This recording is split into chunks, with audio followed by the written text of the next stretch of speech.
For survivors of sexual assault, the wait for answers can really be agonizing. Now, in most states, tracking a rape kit is already standard. Maine is now trying to catch up, but a pilot program is giving some survivors control, but it's already getting started and now losing its funding. The I-Team's Dan Lamparello shows us what's at stake if the state doesn't step up. Each of these sexual assault kits contains crucial evidence. Oral swabs, known DNA collection, fingerprint and nail clippings.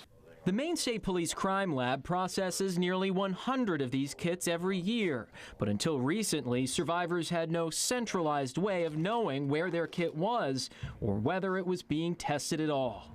The only way to get that information is to either sit by your phone and wait or call the investigator on your case, which is not fair for survivors.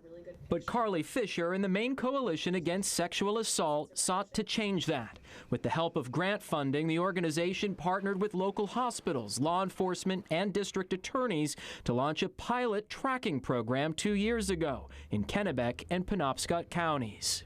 We view that as the first of many steps to doing better in managing forensic evidence in the state.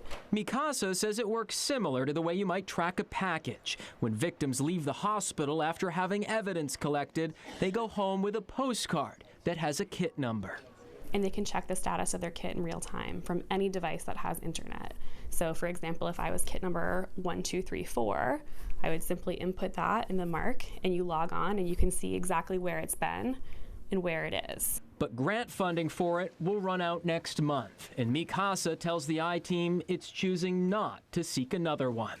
We've decided that pursuing another grant is not the path that this project needs.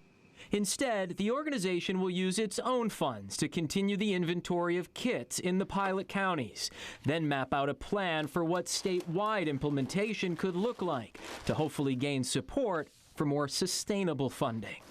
And this tracking system is a huge piece of putting the power into their hands, power that has been taken away from them.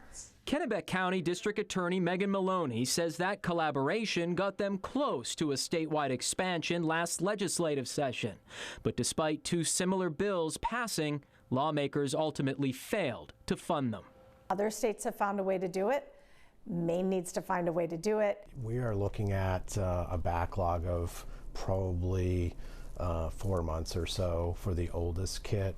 Lieutenant Michael Zabarski, director of the Maine State Crime Lab, says the uptick in kits needing testing will only grow if tracking expands statewide, meaning the crime lab will need to expand as well. We're looking at a few people, and we're at capacity.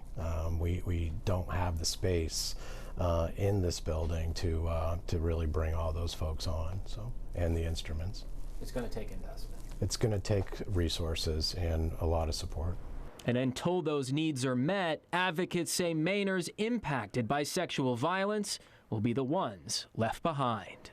The reality is that survivors deserve better, and we should be doing better for them.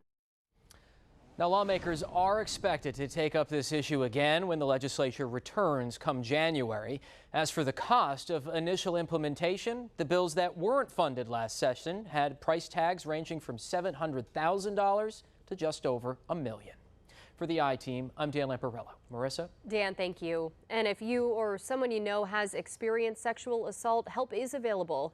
The Maine Sexual Assault Helpline is available 24/7. Call 1-800-871-7741 to be connected to trained advocates who can provide immediate support, information, and referrals to local services.